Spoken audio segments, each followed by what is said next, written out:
dropped on a new edition of Soccer Down here. It's December 6th. It's a Friday. It's a Friday flashback edition of the show. And we did a little poll on Twitter at Soccer Down here. And you guys voted for, why am I not surprised it's the negative option on the list? Worst logos in American soccer history. So I've pulled up a few. I'm sure John's got a few, and you guys will have some to add to the conversation. Tweet them at us at Soccer Down here. And please use a link to the logo, especially if you're getting a little obscure. Share it with everybody so we can have these conversations about what logos you don't like in American soccer history. Most of the current ones I'm good with, although there's a few that are lesser than others, but there's some, looking back at some of the historical ones, that I was a little aghast at. Who came up with that one? But we'll get into it. We'll get into that here in just a bit. But we've got to start with the news out of Brooklyn yesterday. Charlotte is not final, but I think if you read between the lines, it's all but final because of some of the things that we knew going in. We know there is an event, or at least a permit for an event, that is set for December 17th. That would be next week. We know that one of the holdups at the moment are stadium-related. We know that there is a funding request that has been placed in front of the Charlotte City Council. We know that they have 2 meetings between now and the 17th. So there's time to have the approval process to solve the remaining issues to make the announcement. Don Garber said they wanted to get this done by the end of the year.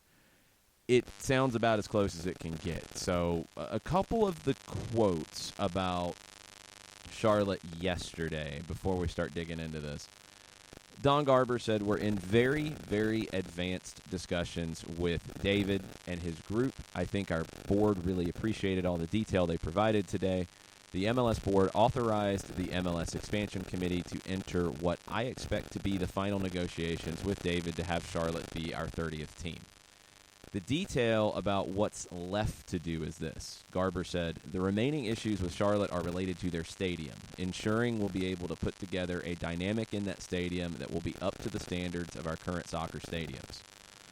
Garber specified that Charlotte's bid still needs to ensure that the supporter section is proper, the tunnels are correct, and the stadium has the right environments for locker rooms and other competitive areas, as well as how to size the stadium in the event that the 75,000-plus seat stadium isn't filled.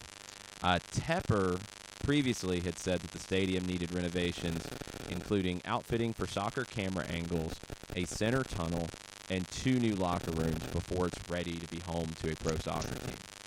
Stadium opened in 1996, and it's crazy that it opened in 96, and it's one of the NFL's oldest stadiums.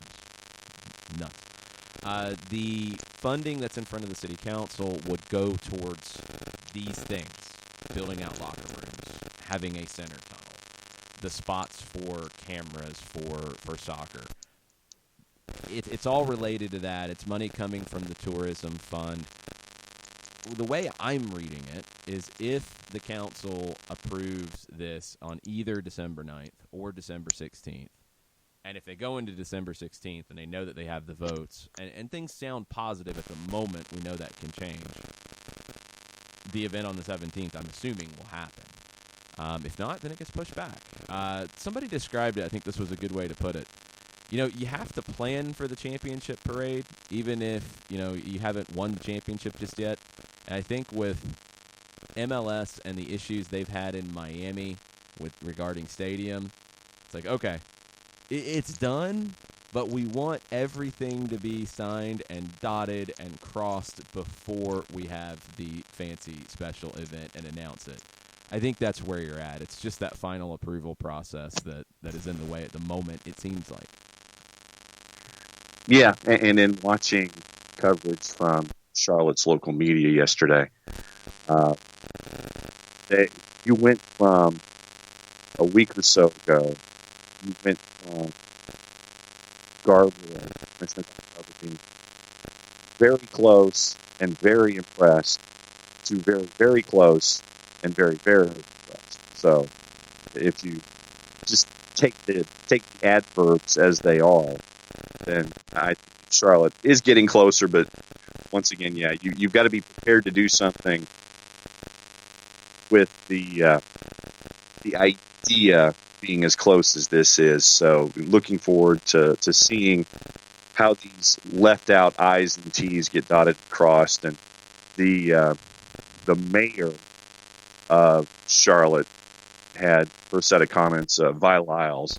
She says there's been a lot of speculation surrounding the Board of Governors meeting and the discussion of the league's 30th team. No city staff nor any elected officials are attending those meetings, and any discussions about decisions that may be made at that meeting are premature at this time. If the announcement is made, it will happen.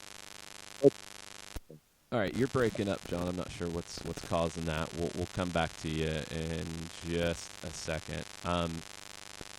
Not surprised that the mayor would say that. I mean, the mayor's got to protect the city's interests, and the city's not buying the team. David Tepper is one other element on Tepper, and this was talked about really early in the process, but maybe it's been dropped just a bit, and probably because you have to get one bit of funding nailed down first before you get to others.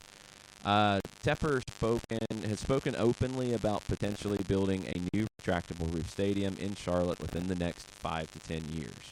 That venue would host both teams, and his group has been preparing for having an MLS team for a while. Tom Glick, the president of the Carolina Panthers, came from New York City and Manchester City. You've got a soccer guy in place. That's very similar to what Arthur Blank did in the very early going as they were exploring an expansion team, bringing Columbus Crew general manager Jim Smith to join AMBSE during the first expansion bid process. According to multiple sources, and this is from The Athletic and Sam Stejkal, the Charlotte MLS group has already begun identifying candidates to lead their prospective sporting department and their academy. I want to get into the bigger picture here just about Charlotte and their potential level of success. We have a good number of listeners in the Carolinas, so I would love to hear from you guys, how you feel about this. Is this something that you're excited about? Do you think this can be something along the lines of what Atlanta United's done? Are you skeptical? Because there's a lot of skeptics when it comes to Nashville and their long-term success. And that, those numbers are coming out of the woodwork right now, and we'll have to see where Nashville goes and how long it takes them to get up to speed. Because right now, and this has been something that's been whispered for a little while, season ticket sales are a little slow in Nashville. People feel like maybe the prices were a little bit too high for the market. And Sam Stejkal pointed this out yesterday. Where's Charlotte going to fall? Are they going to be closer to an Atlanta where in the fall before the team was announced, you had already announced that you were over, I want to say 25,000 season tickets. Charlotte, can they be in that ballpark, or are they going to be in the Nashville ballpark? We will have to wait and see. Going to take a quick break. We're having a few technical difficulties, not just with John. So hang out with us. We'll be right back after this. Looking for future leaders we can trust and believe in? Look no further than the high school student athletes right here in Georgia. High school sports teach young people how to be effective leaders. It begins by making their grades and being on time for practice. It includes learning to listen, following directions, accepting responsibility, being a good role model. And it's about respect for officials, opponents, the rules, and each other. The result? It transcends sports. It gives us hope for the future. High school sports. There's so much more than just a game. This message presented by the Georgia High School Association and the Georgia Athletic Directors Association.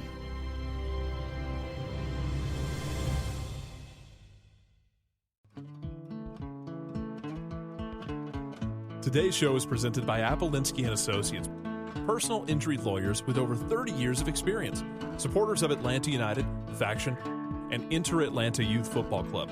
If you've been hurt in a wreck, contact Steve today at steve@aa-legal.com or call in 24/7 at 404-377-9191. The initial consultation is free.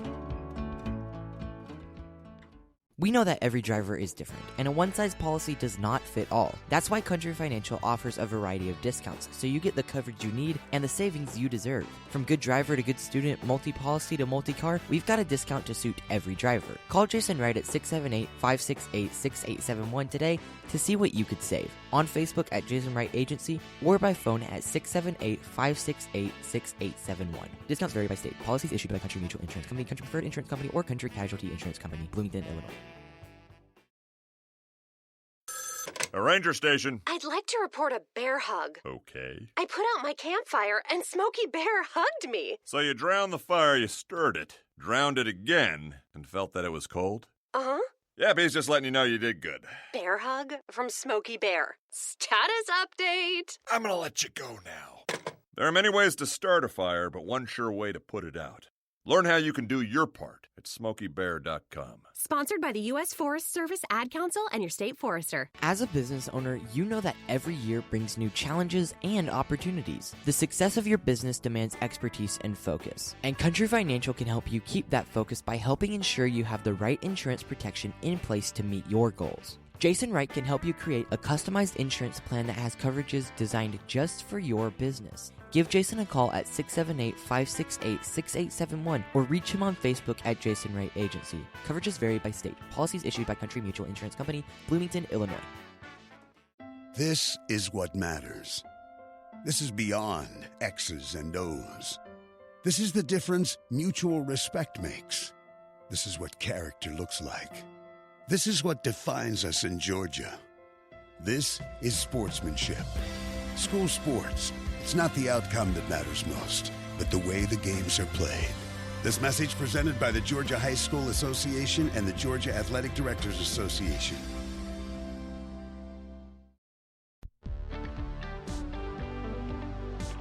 If you've been hurt in a car wreck, contact my friend Steve Apolinski of Apolinski and Associates. He's been representing individuals for over 30 years throughout Georgia and Alabama. Email him at steve@aa-legal.com or call him 24/7 at 404-377-9191. The initial consultation is free.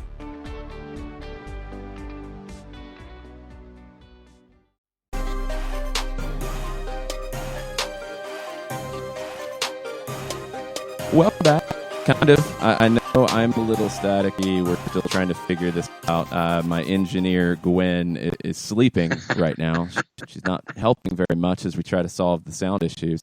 But I think we've gotten rid of some of the issues at least. Right, John? Sounds good to me, yeah. All right. Well, while we're trying to figure this out, John, why don't we talk about Charlotte's sporting history? Because this plays into their success in MLS. This is a city that has grown dramatically, hasn't had major league professional sports, honestly, all that long. And they don't have baseball, which I think could really help their MLS chances. Yeah, I mean, you look at the AAA history, but that is a core audience that is going to be there, and they're going to go and watch minor league ball. But I think that having something akin to a Carolina Panthers-esque opportunity for fans to address and embrace, I think is key to what Charlotte can be in MLS. As I was saying in the first segment, watching coverage out of Charlotte yesterday. One of the TV stations went into the downtown corridor and did the standard man on the street piece.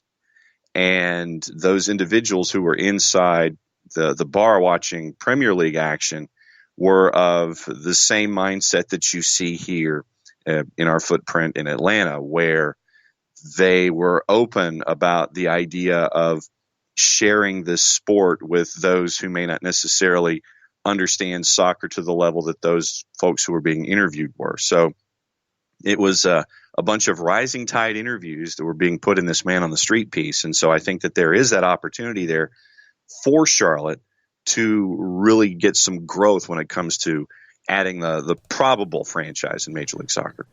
Yeah, I mean, Charlotte's a city that's grown a lot over the years. You know, it's in a very different place than it was when even the NBA came. That was the first major professional team to come to Charlotte in, oh man, was it 89 when the Hornets launched? Sounds about right, yeah. I think that's right. The Panthers were a few years later.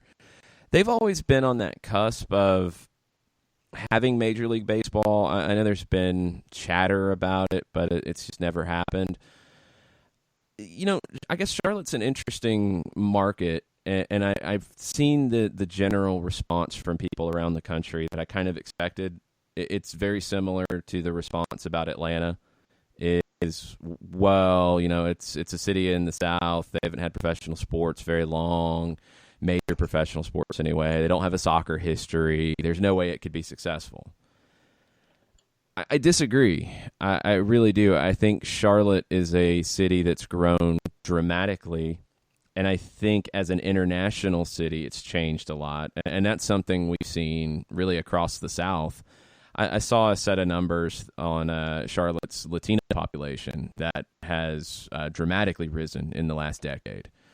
And that's only going to help. And you have to have your marketing correct. That doesn't give you a guarantee of anything.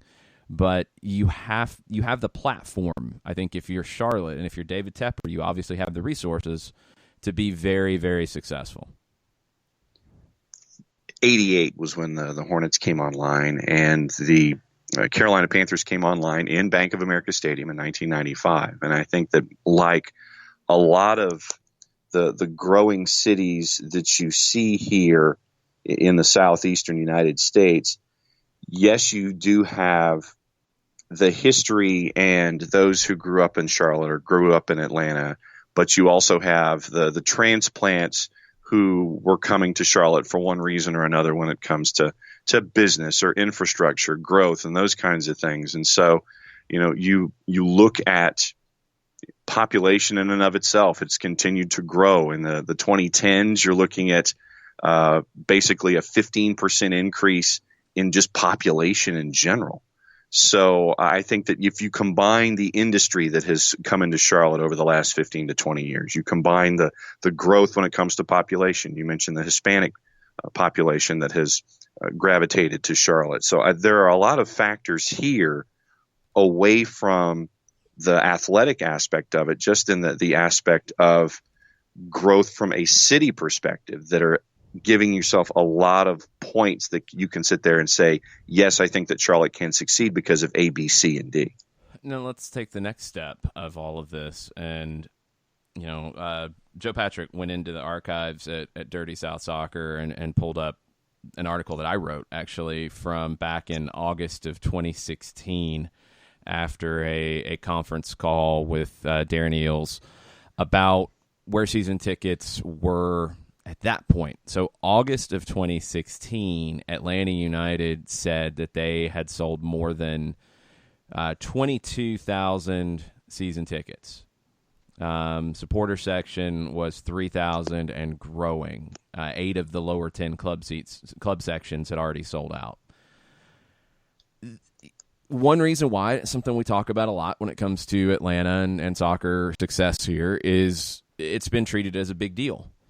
That's something that I've noticed with Charlotte, is the amount of mainstream media coverage of this has been pretty dramatically large. I didn't expect as much as we have.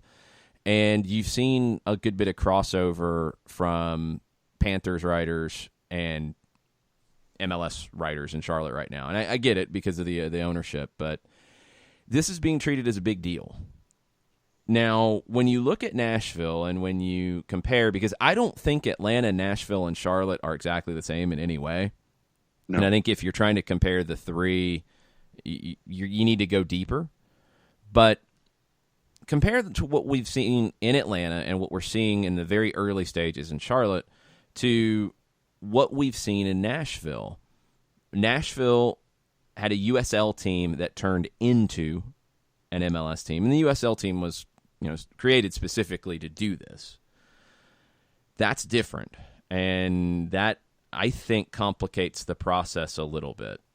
I think it slows down some of that excitement because it's a little harder to get excited about a club that is going from a lower division club to a top club in this scenario instead of launching from scratch. It's a different mentality, and I think Nashville struggled with that a little bit. The season ticket numbers are not where they need to be for Nashville. I don't think there's any way to spin that. They need to be better, and the front office has to figure this out. They have had some turnover in the front office, and that's something that grabs your attention a little bit as to what's going on. A number of former Nashville SC folks have ended up with Tulsa, which has now rebranded to FC Tulsa instead of the Tulsa Roughnecks.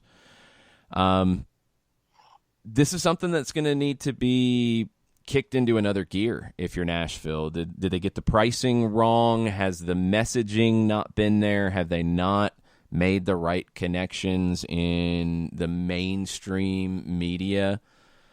I don't know. The coverage has been good, and I think it can get better, but I'm wondering about that messaging, John, when you look at it and you look at how Nashville has had to try to transition from USL Championship messaging and playing at First Tennessee Park to MLS messaging, playing at Nissan Stadium and building your own stadium. And there's been hiccups and political hurdles dealing with that stadium too. Nashville's had a harder road. I think they can overcome it, but you've created some pitfalls here that you're going to have to dig out of. Yes, and you mentioned the level of coverage and treating it like a big deal. If I'm not mistaken, Charlotte Television sent crews to the meetings in New York. They did, yes. And that's a part of it. I mean, in the past when the NFL has had expansion, those of us here at the network have been on planes traveling to league meetings and covering these kinds of things. And I think that part of treating something like a big deal is showing it's a big deal and then saying it's a big deal. So how you cover it, I think, is a part of it outside of the team dynamic itself. But yeah, to your point, when it comes to Nashville transitioning, this is something that they've got to get right. And obviously with everything being slow when it comes to numbers and season tickets and recognition and all those, the name recognition and getting that kind of momentum, I'm seeing this big blast coming out of Charlotte where Nashville is concerned.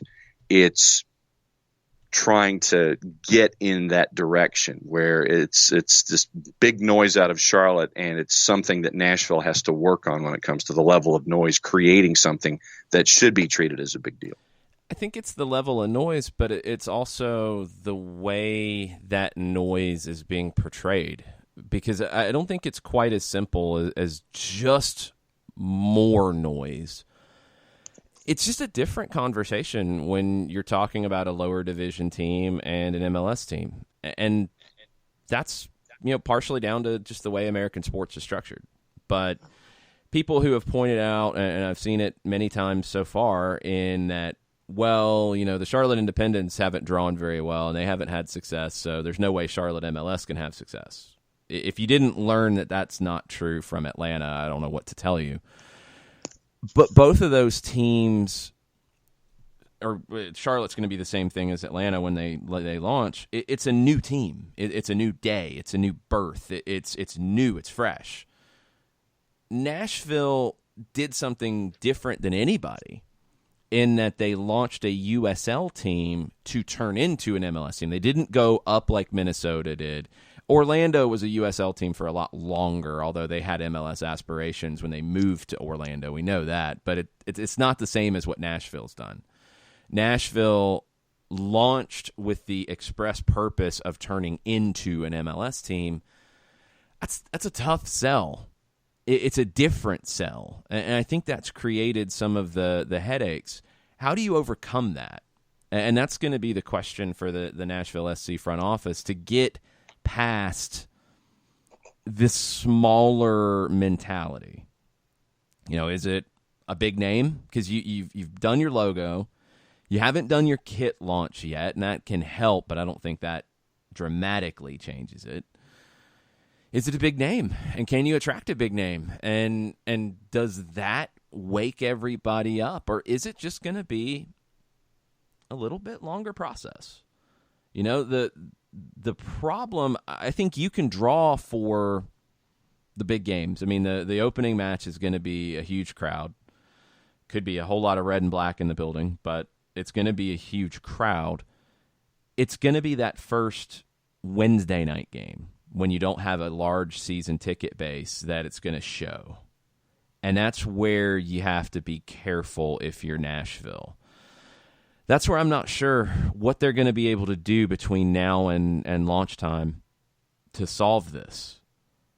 It was a very bold process. I thought at the time that it would be something that could play to their benefit by launching in USL in 2018, playing at First Tennessee Park, building a following, and then blowing it up when you get to MLS. But it feels like they haven't maybe gotten over that hump of, no, it's not Nashville SC in USL. It's Nashville SC in MLS. It's different. Right. But Yeah. it's not different. But it is different. That's tough. Yeah. It's like we're growing. We're going into this next step. We're the same, but we're not the same. We're taking this next step in the process. And when you're trying to, I think at times, and I'm not just talking about sports, I think that when you have any business that that is taking that next step, whether it's expansion or branches or trying to sit there and say, hey, we're moving into a new building or what have you, there's always that point of trying to get the transition and the transition messaging correct. Hey, we built this addition onto the new house, and we built this addition onto the building, and we're going to have more people working here, and we're going to be doing this much more business and all this kind of stuff. When you have a business that's expanding, there's always the point of trying to get the message right and the message out that, yes, we're the same, but we're different. We're bigger and we're better, and we're going to be doing all of these different things that we've been wanting to do. It's the next stage in our growth. And so this is the key for me, is getting that expansion messaging and that growth messaging out. And right now it just seems like it's kind of stuck in molasses at the moment, for lack of a better way to phrase it. It's like, all right, so you're this close to being in MLS, and it still seems to be a bit of a grinding message to get it out there for folks to understand that this is a big deal and we're making it a big deal. It's even more complicated than that, because it's not just expanding a business, it's changing the business. It's True. a different business. So, but you can't just diminish what you were before that attracted a certain segment of your audience, and a segment that is very hardcore. You can't diminish where you've been, but you are different. You are not the Nashville SC that has played 2 seasons in USL Championship. You're not. How do you walk that line? I don't know. And this is something that Nashville is dealing with. That Atlanta didn't have to deal with that. Charlotte's not going to deal with that. Charlotte and their launch will be much more like Atlanta, although with not as much time. And that's something where David Tepper's resources are going to have to bridge that gap a little bit, because you don't have, Darren Eales was hired in late 2014. The team hit the field in early 2017. He had 2 full years before the team played. Yeah. So you don't have that. You're going to be announced before the end of the year, potentially as early as the 17th. And you're going to be playing beginning of March into February in 2021. Now, David Tepper has the same type of resources that Arthur Blank has. He just doesn't have as much time. So if he's already started putting things in place. That's a good thing. But he's not going to have to fight this, okay, we were lower division, now we're not mentality that Nashville is dealing with in a very different way than Cincinnati did, than Minnesota did, than Orlando did. Nashville was brand new, created in the lower division to then go up, and I don't think they've gotten over that hump yet. And I don't know how they do without, honestly, the type of signing that you would have never imagined before. And I just don't know if that fits where Nashville wants to be in terms of the way they build their squad. So, I don't know. Charlotte, I think it's going to be successful. I do. I know there's friction about Raleigh.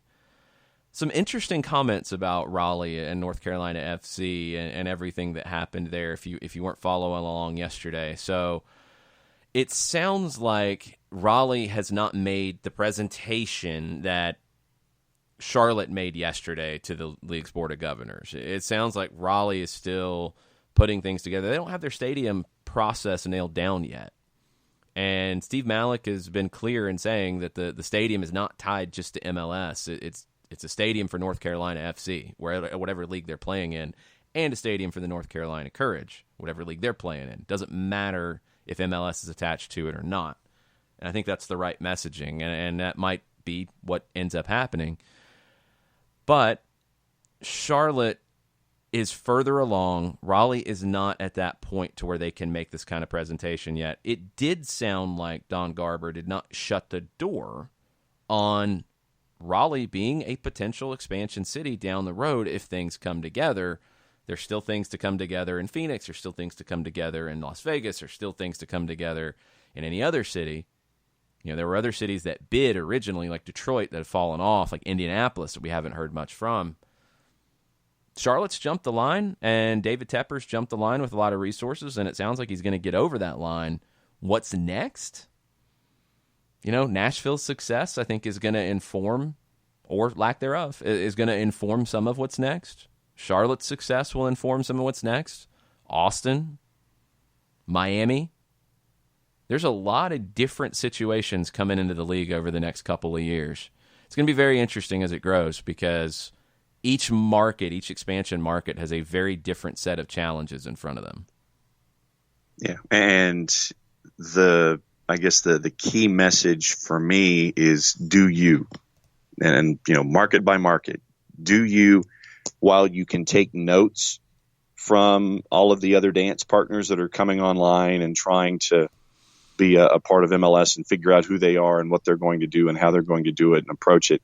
Take notes from how they're trying to tackle their marketplace, but don't necessarily tie yourself to an approach from a sister city as you're trying to get online. Because if Nashville has a thought about how they want to do things financially on the pitch to get to that success level, it may not work for you. If what David Tepper is doing, he has an idea about, all right, we're going to be splashy. We're not going to waste any time. We're going to do things this way. We're going to get it out there. We're going to jump the line. We're going to do this. That may not work for other folks. So it's good business for Don Garber and for MLS to sit there and not say no to anybody because, that is just good business. You don't want to turn those expansion fees away, and you want to keep everyone engaged, and you want to try to have the best league that you can. But when it comes to a Charlotte's approach is going to be different from a bunch of other cities.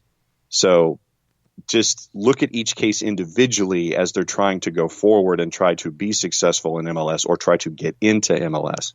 Just don't try to mimic something that you may not be able to pull off.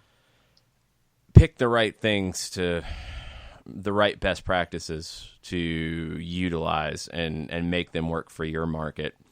Shiva chimed in and said, when I was in Nashville in the summer, I saw one bulletin board in the downtown area about the team and a couple of shirts being sold in the main sports team store. Seems that engaging the city more makes a difference. So if that's in the summer, you go back to summer of 2016. And this is the thing about Atlanta that's kind of unique, is they had already sold a bunch of tickets without players, without honestly a name and a logo. When tickets went on sale, they started flying. Now, they had a large deposit base to work from, too, and they were able to convert a lot of those to ticket purchases. Nashville, because of the way they launched, you had an existing product. You didn't necessarily want to cannibalize your USL Championship attendance to get people on board for MLS, so it's like it's been a delayed process. You had a different logo in USL Championship than you've had in MLS. I think that has been a very difficult thing from a branding perspective. You know, we'll get into logos here in a minute. Nashville's MLS logo is fine for me. I don't. It doesn't blow me away. It's fine. The last one was fine, the USL Championship one, but they're different, and that's confusing. If you're in the market and you're not dialed into everything, and that's the thing that I think in the soccer community sometimes we overlook. If we're following every bit of it, we know why they changed. We know different trademarks. We know all this stuff. We're in. But if you are a parent whose kids play soccer and you watch the World Cup and you watch games from Europe and you're excited and you're like, cool, we got an MLS team coming, cool. But then you see two different logos out there. And you see a team that's playing now, but then you hear, well, they're not playing in MLS, they're playing these teams, and then they're going to be different. Players, you're going to have some of the players come, but not all of them. Manager's going to be the same. It's very confusing. And when people are confused, generally they don't buy. And that's rough. And then they turn them both out. You know, if you're confused, if you're the quote unquote casual fan, and you know that there's something going on in your city, then there's something else in that same aisle of the grocery store that might be flashier, you know, might be a little more expensive. Like you're going down the beer aisle or the wine aisle or something, and you sit there and you know that particular brand of beer is there, but then all of a sudden there's a different, more expensive brand of beer that calls itself the same thing. And you sit there and you go, okay, well, I thought that this was what it was, and I thought that it was this, but now you're this. And so I think what you're doing, you're confusing the folks who sit there who might be interested in drinking beer or taking product A, and then at the same time, all right, product B, which one are you? And then if you're confused in this day and age, I think a lot of folks will sit there and go, all right, well, I'm confused. I don't want to put in the effort, and I'm going to shut both away from whatever business you're talking about. And I think that happens not just in sports, but across the board. But I think it is something that has to be tackled when it comes to your brand ID and trying to figure out how to put the message out there for the fans. Yes, we're this. Now we're coming into this part of our growth. And it's, you know, we're a year older, but we're doing this now. And I think that's the delicate dance that Nashville's having to do here. It's time to kick it into overdrive, because now you're going to have opportunities to be reborn. You're going to have a few coming. You know, you're going to have your first game. You're going to have your first, you know, preseason. You're going to have some opportunities to really blow it up. Media availability with your first opening a training camp, all those kinds of things are going to be big. First game's going to be huge. Opening your new stadium's going to be even bigger. And you've got to nail these upcoming events. You know, if you're Charlotte and you're looking at what Atlanta did, what Nashville did, what Cincinnati did, what Minnesota did, what other teams have done, you've got a lot of different things to go on. But for them, it's going to be kicking it into overdrive, making the right hires, and building those connections in the community. I think Nashville hasn't quite gotten there yet. Atlanta has, and that's why they had the success that they did.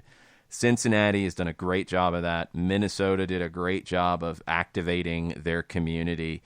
And then you have to keep them engaged. And that's where you've seen a difference between Atlanta and Orlando, for example. Some of it is just down to the product on the field. And when you engage people and you promise something big, you got to deliver. And that's where, you know, Nashville has been a little different in that regard. They haven't promised something big. They haven't come off that way. So you haven't let people down yet. You just haven't engaged with them yet. So there's still a lot of hope for Nashville. I think people writing it off already are, premature. But they've got to connect. And that's it's such a simple word, and it's such a simple way to look at it. I think that's the key here, is they have to connect. And we're going to find out if they can do that here very soon. I think Charlotte has connected with the local media. I think they have connected through David Tepper and what he has done so far with the Panthers. I think there's an expectation of high quality here that he has put for both of his teams, or one of his teams and his prospective team, which needed to happen. I mean, this is where you're at. So I think at least at this point, what you can expect from Charlotte MLS, and they want to be big. Okay, now they have to meet that, and we'll have to see how they do it. All right, we're going to get into logos. We talked a little bit about Nashville's change in logos. Neither one of their logos makes my list for worst logos in American soccer. That was the Friday Flashback poll topic that you guys voted for. So your worst logos in American soccer. This is clubs. This is wherever you want to go. A lot of people have sent us logos that are on our Twitter right now, @SoccerDown here. We're going to add a few to the list right after this.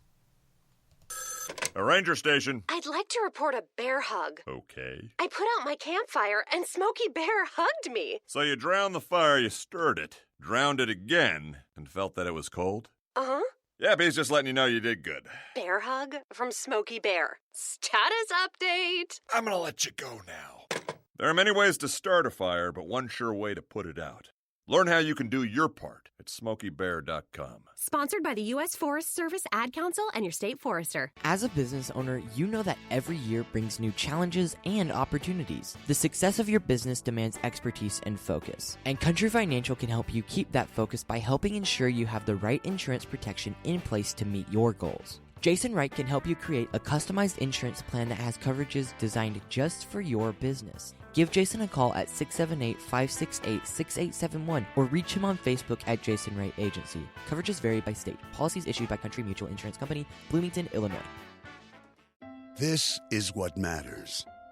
This is beyond X's and O's. This is the difference mutual respect makes. This is what character looks like. This is what defines us in Georgia. This is sportsmanship. School sports. It's not the outcome that matters most, but the way the games are played. This message presented by the Georgia High School Association and the Georgia Athletic Directors Association.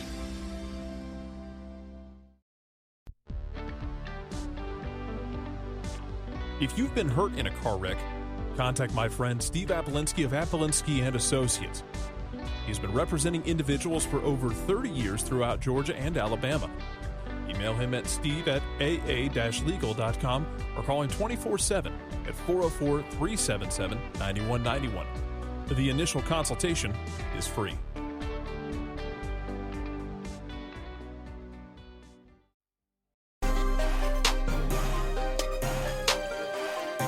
I'm going to try not to yell at everybody now, but we'll maybe get these sound issues worked out.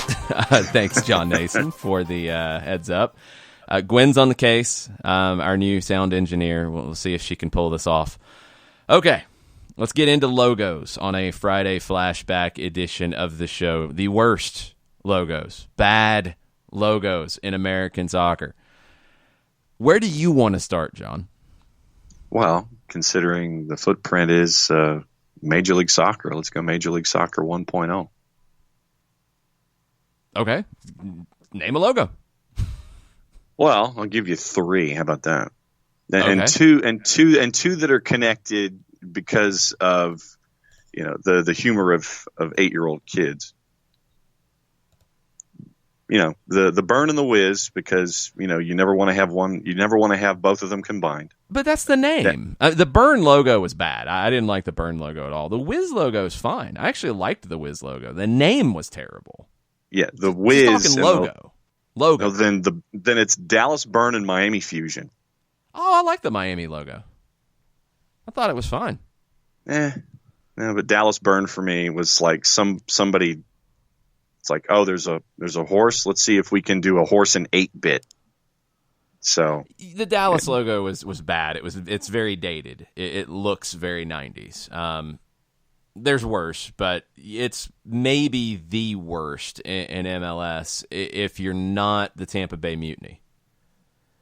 Anytime you have a logo and you have a bat in the logo, it's not based off the team name, because this is one of the epic stories in the early days of MLS where you had the Tampa Bay Mutiny, and I believe Nike was involved in the name, and you have a bat in the logo. And the question is, why do you have a bat in the logo with the Mutiny? Mutiny, you're thinking, oh, Tampa Bay Buccaneers, Pirates. Okay, cool, Pirates, got it. Yes. No, they were thinking mutant bat. Mutant. No. Mutant and mutiny have nothing to do with one another. No, I did not know this story.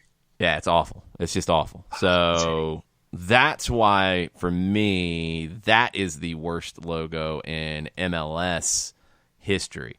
Also, I'm going to throw this one in, and I might make some people mad up in the Pacific Northwest. The current Timbers logo is so much worse than the original Timbers logo. The original Timbers badge was great in the North American Soccer League. Then when they relaunched in the early 2000s in the A-League, they had a bad logo. It was far worse than what they have now. Then they went back to, I think, a refreshed version of the original badge, and it's great. This one, they should have just kept the original badge. And I know they always want to have a new logo and an MLS-specific logo and all that. I get it, and you paid homage to it, and I get it. It's just not as good.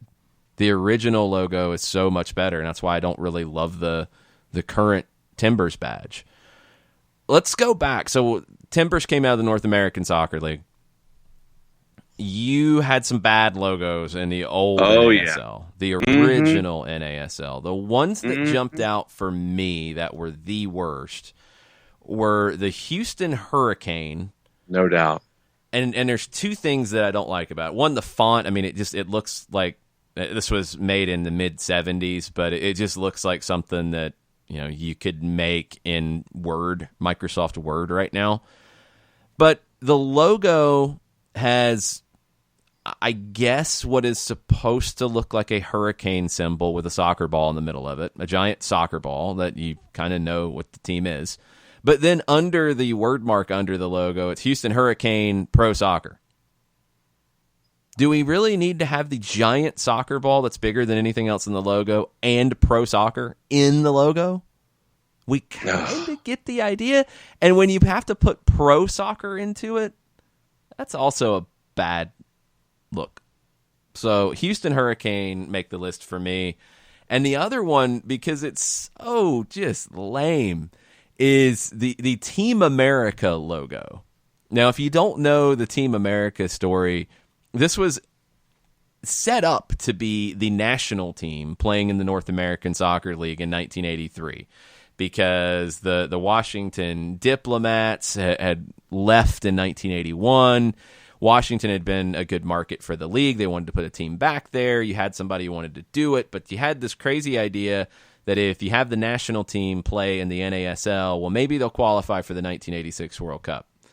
Problem was they couldn't get American players playing in the North American Soccer League to leave some of their clubs, especially guys playing for a club like the Cosmos. So then you had to bring in guys that I think didn't really qualify for the national team. I think they had to bring in some naturalized guys that weren't eligible at the moment to play for the national team. So it was kind of a national team, kind of not a national team. And they went with just the most generic possible logo. It's a box. It's got a soccer ball with red lines after it. I guess those are the stripes. And Team America Soccer underneath it. And I the way they do it in the logo, I guess it was all supposed to be one word, like Team America with the A capitalized because of the way they spaced it. It's bad. It's bad. Even the Team Hawaii one, which is another awful team name. Yeah. At least the logo was interesting with blue and green and some orange and some. It looks good. If it's a bad name, but it's a decent logo. Team America Soccer, horrible, horrible logo. The Hartford Bicentennials. I'll give you that one. Yeah, that was one that jumped out to me too as I was looking back at it. It's like a stick figure with an H kind of superimposed over the stick figure, and in Bicentennials is like hard to read and kind of upside down. Yeah. Which makes no sense in the way you would write this thing, but okay, sure. Yeah. So those were the ones that stuck out to me. Houston, without a doubt, it looked like somebody was trying to take a mop and wash the floor sideways with it. It's a bad hurricane symbol. I know what they're trying to do. It's just bad. I do agree with what a few people have been saying. Chris Ashley has been all over this one. When you start digging into the UPSL lower divisions, like local leagues, and UPSL as regional leagues, and the NPSL is a little bit higher up than that. USL League 2 is not as bad in this area, but some of the very localized teams have some just absolutely mind-blowing logos. The one that Chris Ashley posted, Azteca OG, which I have no idea where they play. There's actually a word mark in the image that they ripped to put on their badge that has nothing to do. I mean, it's an Aztec warrior, but it has nothing to do color-wise or style-wise with the rest of the logo, which was probably made with clip art. It's unbelievable that would be the idea that somebody would want to put out publicly. Okay. See, now you've got me trying to figure out where these teams are. So I'm But that's almost too easy. Like that I didn't even necessarily want to go too deep into that because, you're dealing with teams that have no budget and teams that are doing it for the passion of it. And I don't want to, make too much fun. I do want to let local teams know that there are very easy ways to get quality logos done, or at least logos that aren't bad. Fiverr is a great resource to find somebody who can design you a solid logo. Levi United Football Club is one that's in Greenville that Chris Ashley posted up as well, and it's purple, black, green, and there's a red river in the little scenic shot, I guess. And I don't know if that factors into the coloring of the team, but there's a lot going on in that logo. Yeah, there are a couple of Aztecas. There are some in California and some in Colorado. So the Azteca OG is out west in an unknown location. It is the Mr. Wrestling number 2 of soccer. Yeah, that logo is definitely Mr. Wrestling number 2.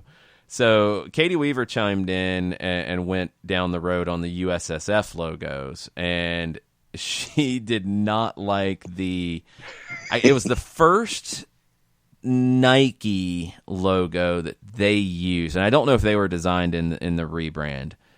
This was the one that came about in like mid '95, which was an improvement. I agree with Katie's criticism of it. She said that the one with the soccer ball bursting through the U and the S because soccer is extreme and inexplicable 3 stars at the top of the crest. It's not good. Sadly, it was an upgrade because the 94 World Cup, go back and look at those kits. It just had, I think, just the U.S. part of the logo with the badge that they ended up building around it. Those U.S. kits in 94 just had that U.S. part, which isn't a brand. It's not a badge. It's nothing. It's just it's like a word mark with a ball slashing through it because it's extreme. Extreme. The one before that was just absolutely generic circular logo for soccer from the 1970s. And that was what was on the 1990 World Cup kits. So This was actually a really big upgrade, sadly, because I remember being excited about it when it first debuted. I'm like, wow, this is so much better. Let's see. Alex has what a they've couple. done now is much better than what they had. Yes. The current logo is not world class. It's not mind blowing, but it's a whole lot better than the soccer ball bursting through the U and the S. Because it's extreme. Alex is basically lighting up MLS 1.0. He says, worst original MLS logos.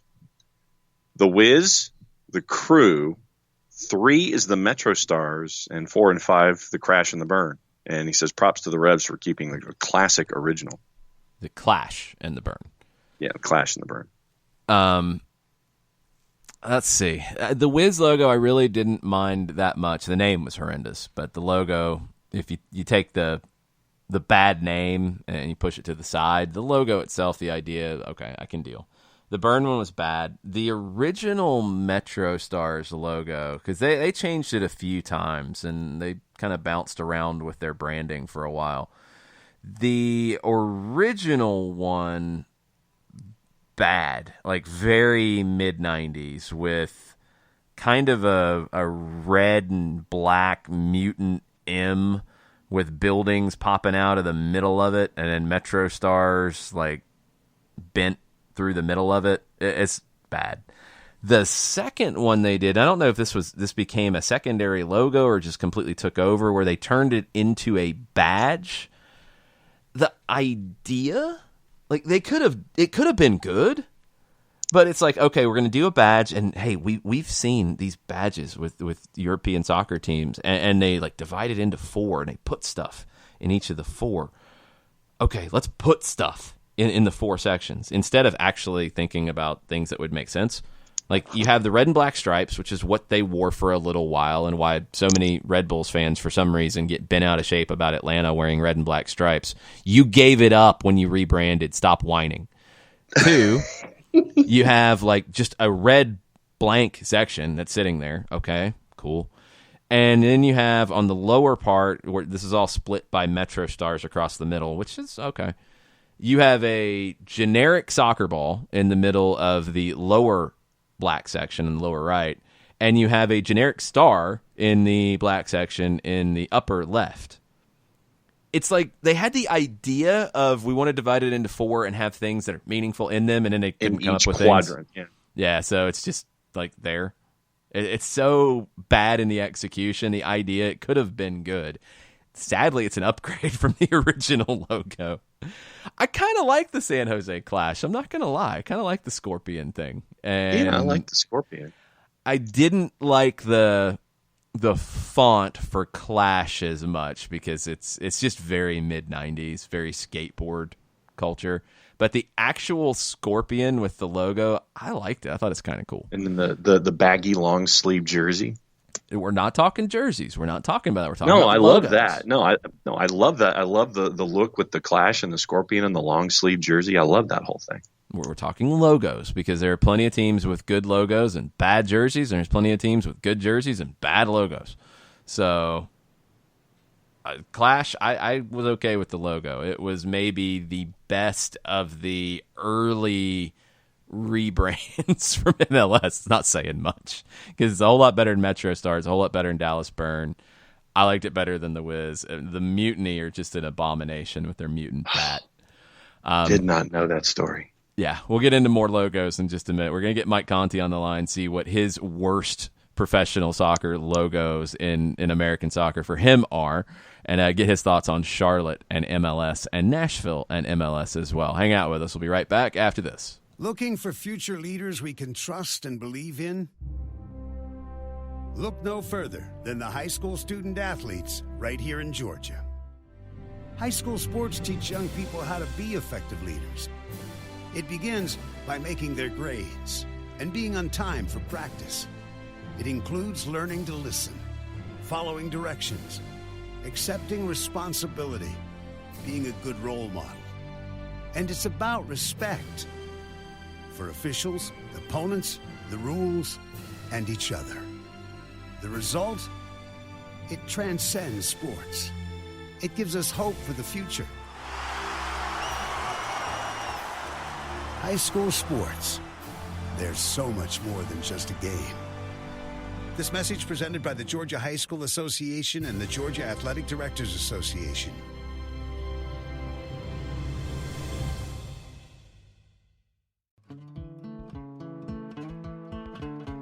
Today's show is presented by Appolinsky & Associates, personal injury lawyers with over 30 years of experience, supporters of Atlanta United, Faction, and Inter-Atlanta Youth Football Club.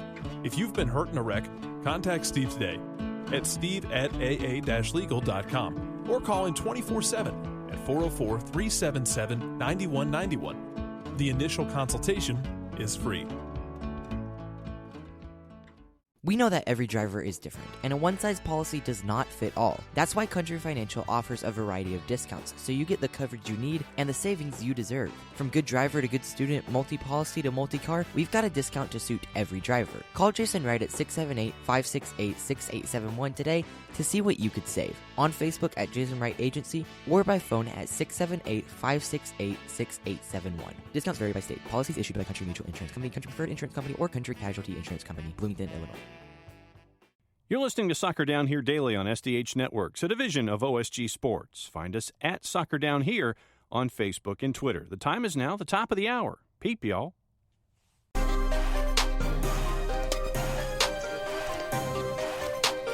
Welcome back.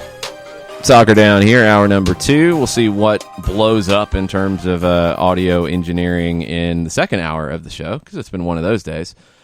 Still trying to get Mike on the line. If he can join us, he will. He's a very busy man providing sports updates to the people.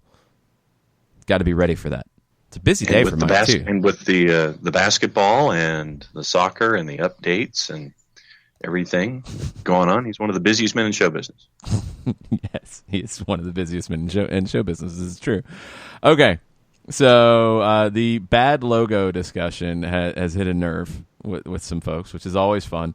So Lewis Martin kind of digs the Dallas Burn Horse, which, okay, now I had no idea about this, so this does, I guess, raise it up just a notch for me. Lewis said, I assume it was supposed to be like the red Pegasus that was a prominent feature of downtown Dallas, erected in 1959. Didn't know that. Did not know that. So that gives you bonus points in my book. Whenever you can tie it into something historic about the city, that definitely gives me bonus points here. All right, I think we're going to be able to get Mike here in a little while on the show. So hang tight. I want to see Mike's thoughts on logos. So we will be getting Mike here in a little while. Ricky Ricardo has thrown in one that, oh my goodness, I have never seen this thing before. The Boise Cutthroats FC, and this could be the logo winner of the day. Oh. It's a badge with a Capitol building in the middle. The coloring is interesting with navy blue and like a beige and a dark red. Boise is in a big stylized font at the top. You have the old school soccer ball at the very top of the badge. Not a new one. You have the old school ball. Could also be a volleyball, but anyway. Cutthroats FC is in different sizes. You've got 3 random stars on the logo. And then you have 2 big fish coming out of the bottom of it. Because, and there's things coming out of the fish mouths, I think. Or they're trying to catch something. And there's ribbons on the bottom of the logo. And it's I would love the story of all the elements of that. You know how the logos, like the designers now, this is what the thing that I think Twitter loves the most is the design explainer that always comes out. Right. I want the design explainer for Boise Cutthroats FC because my biggest question is, what is that near the fish mouth? Are they trying to catch something? Is something coming and flying out of their mouth? Yeah, to me it just looks like they're kind of they're angry and they're exhaling. Fish are angry and exhaling. Hey man, they're competitive fish. They're trying to win a soccer match. How often have you seen fish exhaling angrily? I really try not to see an angry exhaling fish because I know they're mad and they're coming after me. If that is on the explainer, I would buy all the kits possible. If that's the explainer, they're angry fish and they're exhaling because they're angry and they're trying to win the game, I'm all in. All in. I'm buying everything from Boise Cutthroats FC. Chris Ashley, I'm with Chris on this one too. Chris loves the Clash logo because of the close connection to one of his childhood heroes, the Stinger. There you go. I like it. If they had been able at that time to get Sting in the late 90s to come do something at Spartan Stadium in San Jose for the Clash, that could have been kind of cool, actually. That might have kept the name. Okay, this is an interesting dynamic here. Uh-oh. Cutthroat trout is a fish species native to cold water tributaries of the Pacific Ocean, Rocky Mountains, and Great Basin in North America, and the state fish of Wyoming. So the cutthroats have to do with trout. Boise. They're not in Wyoming.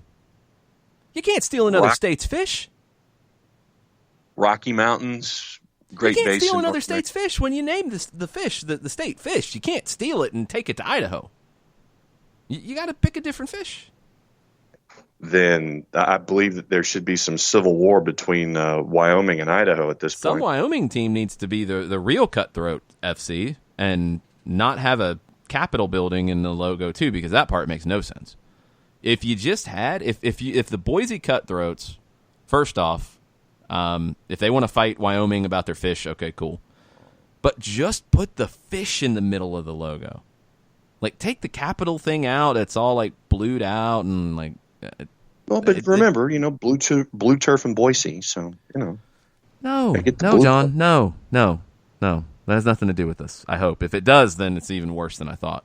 No, take that. And you're still going to buy all the gear. Take that guard. No, I'm not buying that gear if they have that. If you're basing the colors of your logo based off the stupid turf that Boise State University put down for their football team, no, you get nothing. Take that nonsense out of the logo and put the fish there with the stuff coming out of its mouth. Then it's better, and then you can fight Wyoming about stealing their state fish. See what you get into when you present this kind of a topic. I presented options, and the people voted to talk about bad logos. Will chimed in, and this is somewhat related, but I agree with this. This is a valid take. So, odd take. If your adult league team wears replica jerseys of any professional team, you're required to try and emulate their style. Put it in the bylaws. Oh, yes. I vote for that. If you're going to be strong enough to wear the Barcelona kits in your local adult league, you better try to play like Barcelona. Kefsey was reviewing the original MLS logos. Quote, I have to say the burn is the worst for me. I have a drawing I did in my youth that suggests I was more partial to D.C., New York, New Jersey, New England, and Tampa Bay. I also don't know if I remember the Clash at all, but I don't hate it. I like and then, then secondarily from Kefsey, also at the risk of being a bit cruel, I still don't like the Kickers logo. It's unique. I think I can give it that. See, I liked the original Kickers logo, which was incredibly basic. I don't like the K thing on the new Richmond Kickers logo when they rebranded. It's Kicking K? No, it's not a kicking K. If it's a kicking K, it's even worse. Where did you come up with that one? It just looked like in one of the Richmond logos of the past, it looked like the K. The leg for the K was kicking the soccer ball. That's fine. That's not what I'm talking about. I'm talking about the new logo. The current logo with the I don't know what and I'm sure there's a design element that needs to be explained. The things that are making up the K in the new Richmond Kickers badge, it's not clear enough. It always, every time I see it, I'm like, what is, oh, okay, it's a K. It's not quite ideal. So I'm not a fan of the current Richmond logo. I'll take the old school, very basic one instead. And no, the K is not kicking the ball in the old logo. It's just Richmond Kickers with a ball like superimposed over the C and the K. But it's very basic. It's very probably they created that at the very beginning in the mid 90s. Let's get into New England, because this is one that some people get really angry about, some people get really defensive about. The current and only ever New England Revolution logo. What do you think? I like it. I like the swooshy flag. You like it? Yeah, I like the swooshy flag. I don't hate it. I need more specifics. Would you rebrand from it? Would you rebrand the New England Revolution? You would not rebrand. No. I wouldn't have Never rebranded the Tulsa Roughnecks either. We'll get into that in a second. One topic at a time. New England Revolution. A lot of people say this is awful. They need to rebrand. It's bad. It's the original one. I think they are the only team that has not rebranded. Now with Chicago. And Chicago didn't start at the very beginning either. They are the only ones with their original logo from day one of Major League Soccer. Yeah, I'm fine with it. I mean, I know that you could probably update and kind of tweak things a little bit, but no, I'm cool with the Revs. I actually liked their bomb pop kit with the. We're not talking kits. Don't get it confused. Kits can be great with bad logos. We're talking logo. The logo. I do like the flag part. I'm fine with that.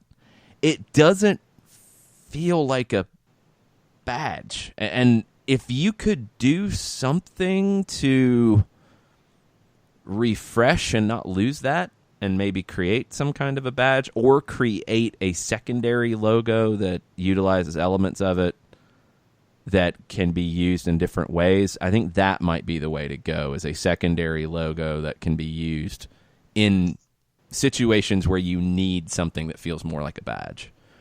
But yeah, I wouldn't lose the flag either. I've come around on that. For a while there, I was like, oh, they got to change it. But you can do some cool stuff with that. I think you keep it. You just create a secondary logo that complements it. That's where they need to go. The soccer ball on top of the waving flag, to me, seemed a little out of place. No, that's fine. It's nothing to do with the idea of the flag, the ball, any of that. Maybe like the word mark that sometimes is attached to it, you could definitely get rid of that and change it or whatever. I think they need a secondary logo that's a badge. I think they need something that complements this, and you can make it really work and refresh your brand without doing what the Fire did. And I think the Fire got worse with their logo. Their current logo is worse. Maybe it's just because it's new, but you go to MLSsoccer.com, you see all the logos up at the top. And this was something that Atlanta United mentioned when they dropped their logo, was they wanted their logo to be iconic. They wanted you to see it at a glance and know what it was. And they wanted it to look like it fit with any logo in the world. And I think it does. And you glance at the top of the MLSsoccer.com page, and for the most part, the branding's good. I mean, the ones that grab my eye just at a glance, the Cincinnati one is very eye-catching. The Miami one is very cool. The pink is so different. The LA part of the LAFC one is very well done. I really like that. The Loon, very cool. The New England one, because it is different, that helps it. I like Orlando's badge. I do like the lion image in the middle of it. It's good. But the Chicago one now, with the new logo, like, it doesn't look like it fits. Mm-mm. It looks strange. I think they really messed this up on this logo. A couple others before we keep getting sidetracked that I wanted to touch on, and there's a great website, sportslogos.net. Chris Creamer has updated this for years and years and years with current logos, old logos, all sports, and very good on the soccer side. This is where I went back through to look at some of the old ones. The Staten Island Vipers of the A-League in 1998, 1999, absolutely horrendous. It looks like it would be a snake park that you would go to. Like if you were driving through like no, it's not a water slide. If you were driving through like North Florida and you had, wasn't there like Gatorland or something near Ocala? Yeah. Feels like something like that you would go to, that you'd see like in the middle of nowhere, some park that you could see a bunch of snakes. It looks like a logo for that, except there's a soccer ball that's being kind of wrapped around by the snake, and the snake looks very angry. And then the Staten Island part in yellow written on the snake is just absolutely ridiculous. So we got the snake mad. Yeah, well, it should be mad because it's in a bad logo. The other two in USL that jumped out to me are the Harrisburg City Islanders, who became Penn FC. It's just it's just a bad logo in my opinion. They tried to play off of the Islander branding. What? When you try to keep your Puerto Rico branding and you don't change the last name. Puerto Rico? No, it has nothing to do with Puerto Rico. There's absolutely nothing to do with the Harrisburg City Islanders and the Puerto Rico Islanders. They're completely different clubs. They were not related. I thought Puerto Rico left Puerto Rico and moved to Harrisburg. No, they didn't. Had nothing to do with that. The Harrisburg City Islanders one, it doesn't look like it's in Pennsylvania. Like it's not a Pennsylvania logo. It's got a palm tree on it, and it's got City Islanders and a very fun island kind of font, and a soccer ball instead of the sun. That's kind of cheesy. I don't like it. I don't think it fits the team that they had. Because palm trees mean so much to Harrisburg. Totally. The Rochester rebranded logo that they had at the end of their run was awful. So much worse than the original Rochester Raging Rhinos logo, which was cheesy, but you could embrace it because it's a rhino with a soccer ball on its horn. Mm-hmm. Okay, cool. I can work with this. This is cheesy. This fits though. I'll take it. The rebrand, it's like they tried to make it serious, and no, you can't make the Rochester Rhinos. You can't go serious with that. Come on now. The other one that was an abomination, well, there's two, because I forgot about one. One that was an abomination was Crystal Palace Baltimore, which lasted 1 year because they basically just took the Crystal Palace logo and wrote Baltimore at the bottom of it. It's like, really? You couldn't come up with a little bit more to differentiate it? Okay. The FC New York logo, which FC New York was an absolute joke of a professional business to begin with. But the logo adds to all of that. It's just so generic, clip art, bad. They only lasted 1 year as a pro team. They moved into NPSL, and they created all kinds of problems in NPSL too, and they faded away, and there's a reason why. It was awful. I'll give you a story about the Atlanta Ruckus logo that's on the page. So when you go to the A-League section, the Ruckus logo that is there is not the long-time Ruckus logo. The Ruckus changed logos like every year because they changed owners like every year. So there you go. The original one was pretty basic, pretty simple. It was fine. It was more of a word mark. It worked. Then when Vincent Liu bought the team going into 1997, I'm assuming, I don't know this for a fact because this was before I was working for the team, I'm assuming that they didn't have the logo files. They didn't have access to any of them, so they kind of recreated it and in a very cheap way. So it was the same logo, but done in a worse way, which was just really bad. So going into 1998, when I was working for the team, we didn't have a badge. Going to a logo, a soccer logo that had a badge was kind of the thing to do at the time. So we did that. We found a designer in Athens because I was going to school at the time, running the team from my apartment. and found a designer that came up with a few different looks. I really liked the stylized ruckus at the top of it. I liked the font that they chose and what that could be.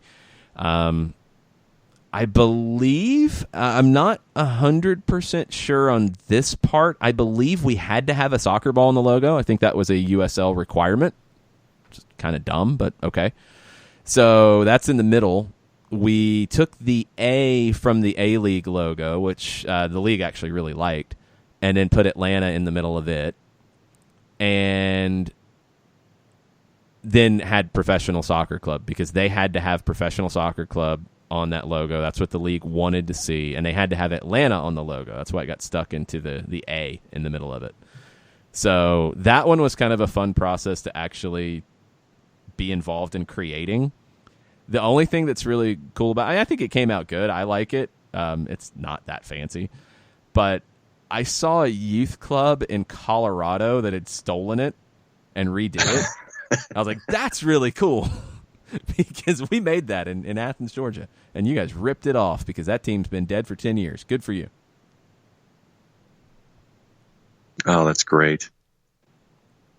I was looking back at the other A-League logos while you were talking, and the Toronto Lynx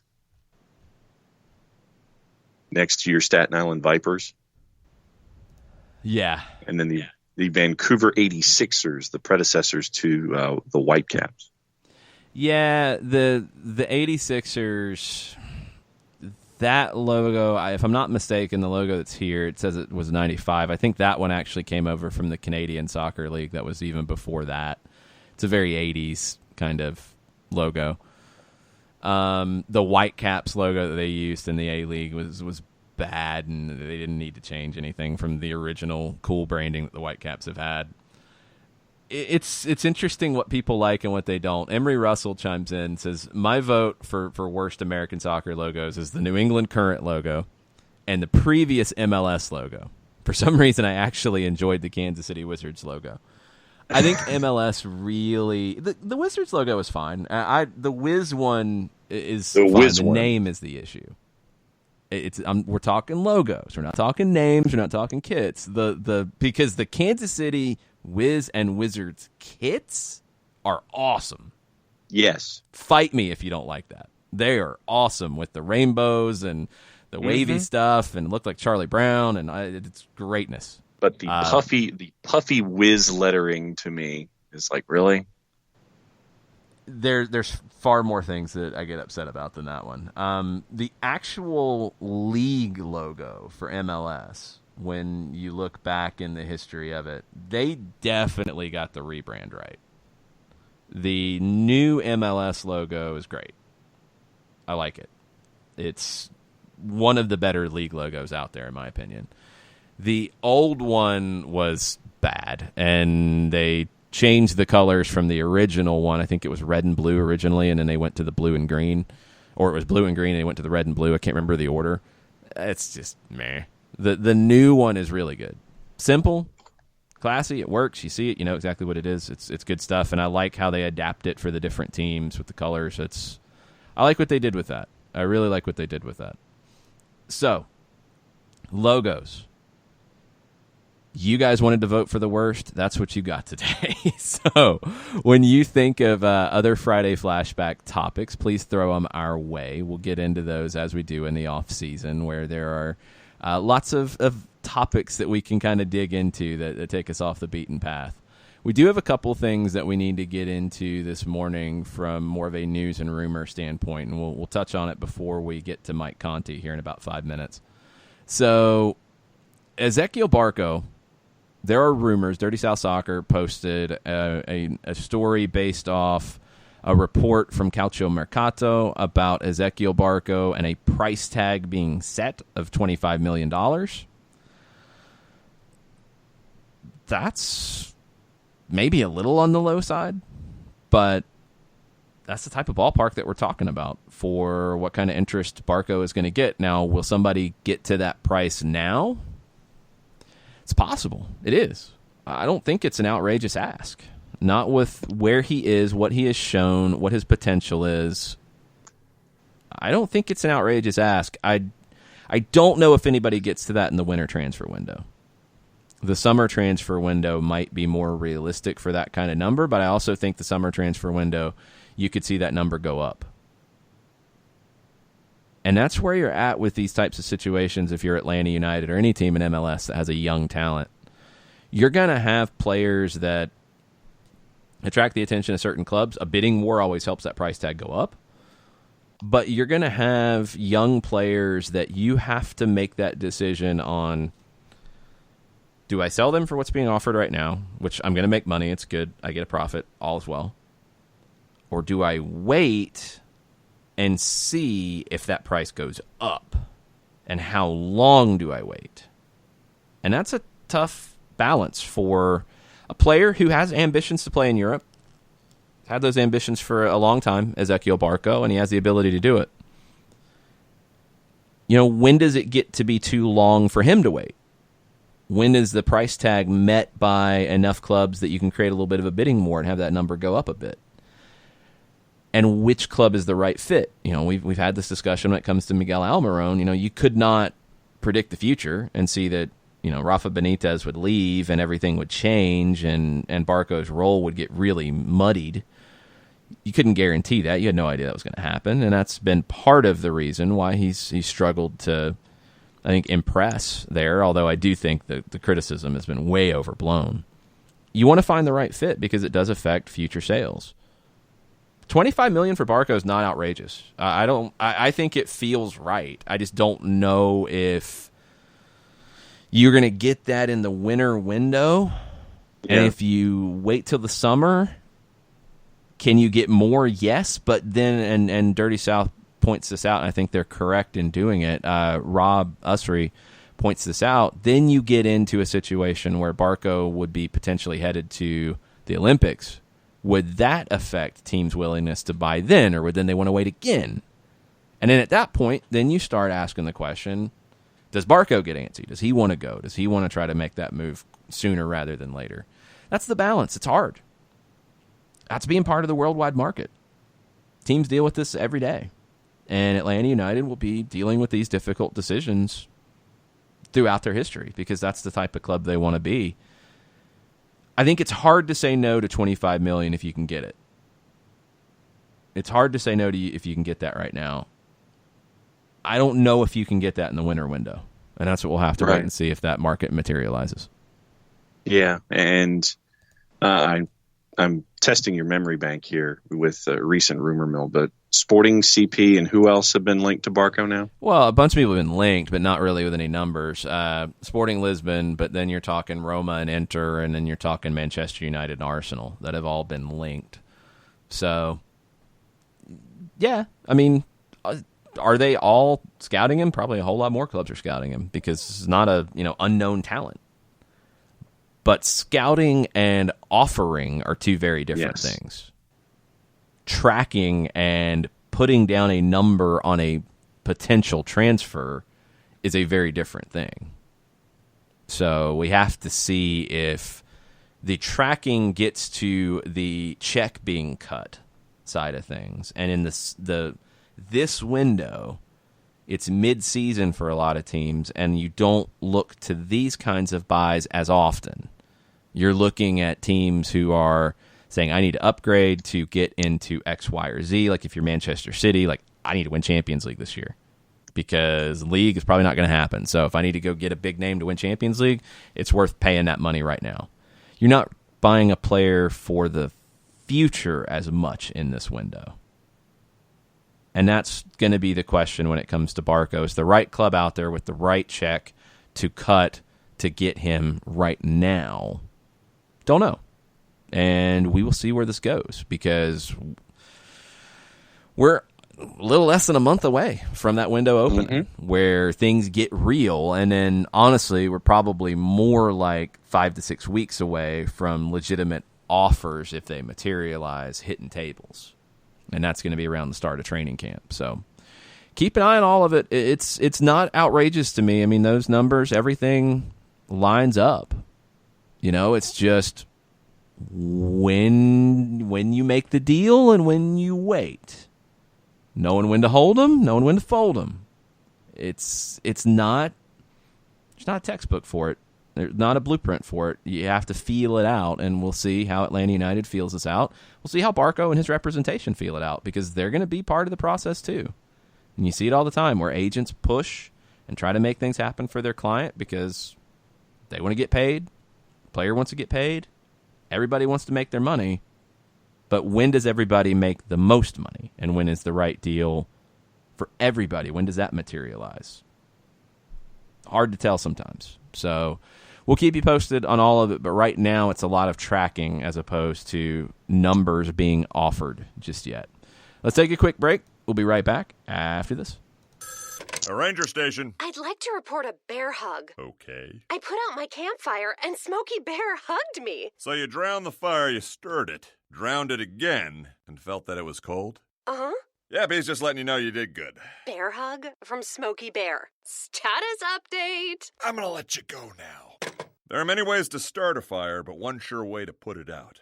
Learn how you can do your part at SmokeyBear.com. Sponsored by the U.S. Forest Service, Ad Council, and your state forester. As a business owner, you know that every year brings new challenges and opportunities. The success of your business demands expertise and focus. And Country Financial can help you keep that focus by helping ensure you have the right insurance protection in place to meet your goals. Jason Wright can help you create a customized insurance plan that has coverages designed just for your business. Give Jason a call at 678-568-6871 or reach him on Facebook at Jason Wright Agency. Coverages vary by state. Policies issued by Country Mutual Insurance Company, Bloomington, Illinois. This is what matters. This is beyond X's and O's. This is the difference mutual respect makes. This is what character looks like. This is what defines us in Georgia. This is sportsmanship. School sports. It's not the outcome that matters most, but the way the games are played.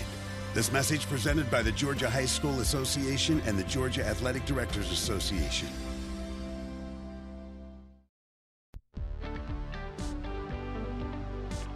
If you've been hurt in a car wreck, contact my friend Steve Apolinsky of Apolinsky and Associates. He's been representing individuals for over 30 years throughout Georgia and Alabama. Email him at steve@aa-legal.com or call him 24/7 at 404-377-9191. The initial consultation is free.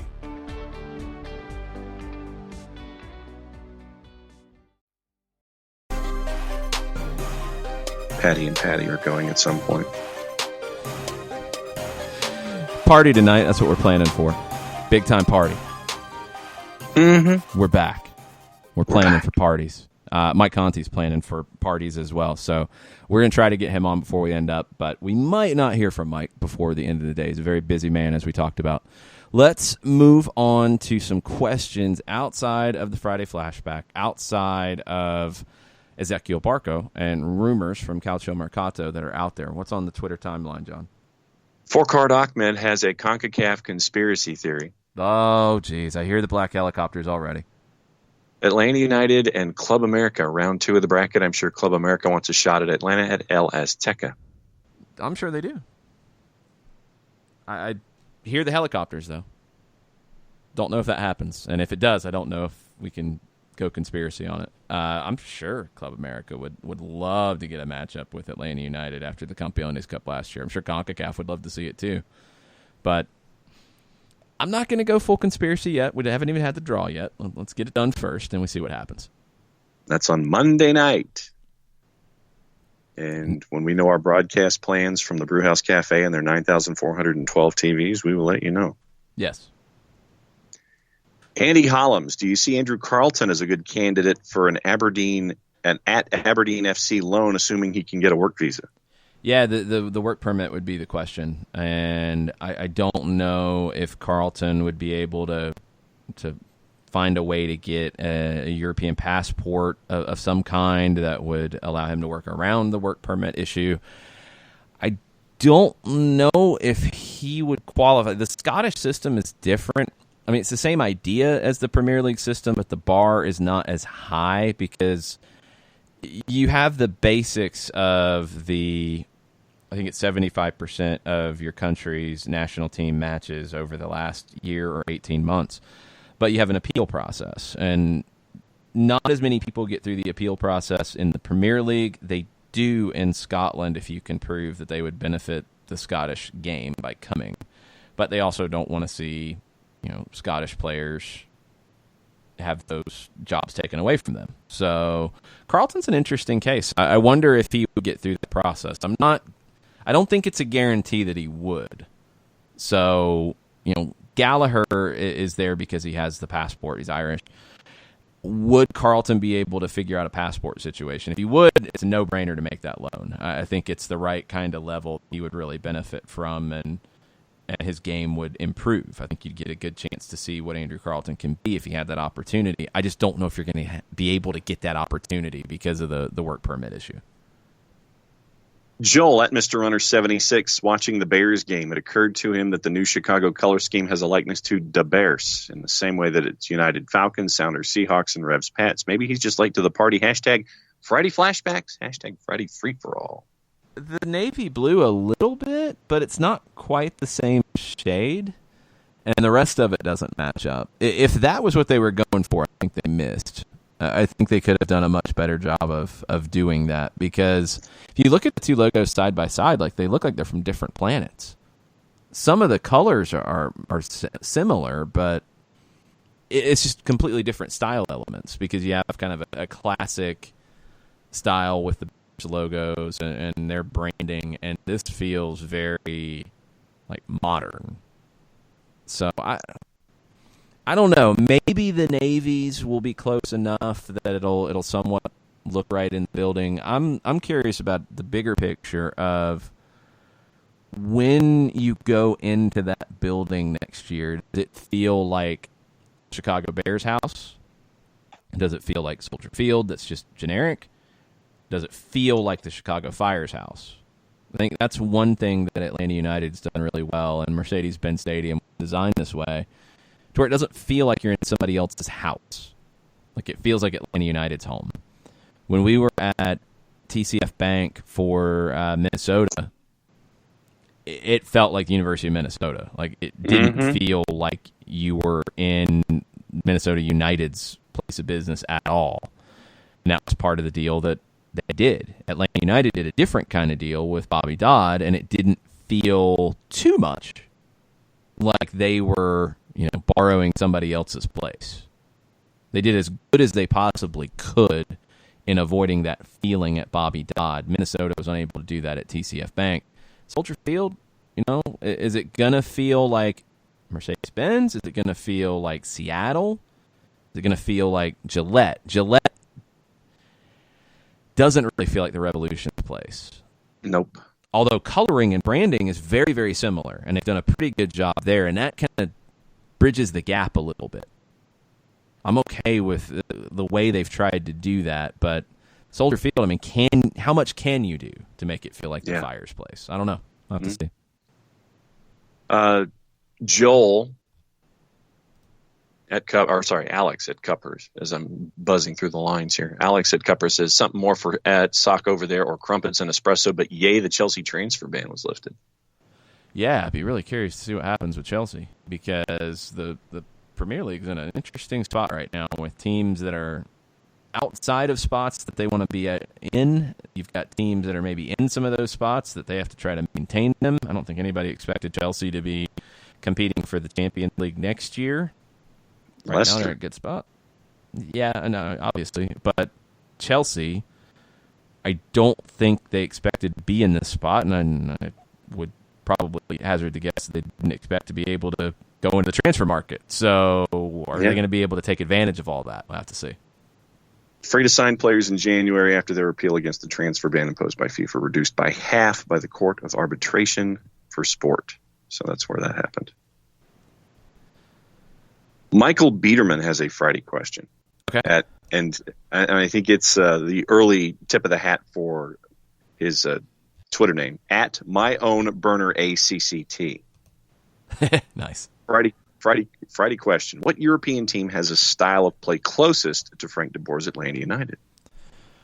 That's a good question. I think we'll have a better answer at the end of the season. I think last season it was hard to necessarily get to that point with all of the injuries and just getting to know this group, year 2 is generally where you see that jump. I mean, look back at New York City, how it felt like Dome Tarrant was battling to figure out what to do with his group through almost a year. You know, when he came in for Patrick Vieira at the end of 18, into the beginning of 2019, and then he found it and it worked and they improved. I'll be curious to see what Atlanta United looks like in 2020, because I'm not 100% sure. I do think there's a lot of similarities to your teams that want to play through possession. Your Ajaxes, obviously, there's going to be an Ajax thread through Atlanta United. That's, a no-brainer. And when you talk about the Ajax thread, you have to include elements of Barcelona and Pep Guardiola, and then that takes you to Manchester City and Bayern Munich and elements of all of this. You're going to have elements of Louis van Gaal mixed in. I don't know if we just had the opportunity to really see exactly how Frank wants this team to look in 2019. I think that's part of the credit that he has to be given for 2019 is he had to kind of wing it on the fly. Different things that happened, the Franco Escobar injury at the beginning of the season, the move to the 3-5-2 when you didn't have any other options and you found a way to make it work, and then the variants of it where it looked a little more 3-4-3, a different kind of 3-4-3 than you played earlier in the season. Then going back to, a 4-3-3 that had elements of a 4-4-2 in a lot of ways. So he had to get creative this year and kind of draw up in the dirt at times. I want to see if things go right in 2020 and he doesn't have to deal with as much of that, what we see consistently. Because I'm not 100% sure yet. So it's hard to answer the question because I don't know what his version of that gumbo of Ajax and the Cruyff era Ajax with the Van Gaal era Ajax with the modern elements of what Pep Guardiola has added to that kind of mix. And I don't know what Frank's version of that will be as much of yet with this team, which will have those infusions of what Atlanta United has been. So it creates a new mix. I just don't know what that is just yet. Shiva with another question. We addressed her second part, wondering about Ezequiel Barco and the transfer fee figure, but she wanted to know what the thoughts about bringing Jeff Lorenowitz back. Love it. And it makes total sense. Free agent, veteran, knows the system, all good. It's the right kind of move, and it's a position that we talked about. Jeff Lorenowitz can provide that extra depth at center back that you don't have currently. He can provide that depth / starting number 6 that I think as the season went on, we saw how effective Jeff Lorenowitz was for Frank de Boer and how important he was.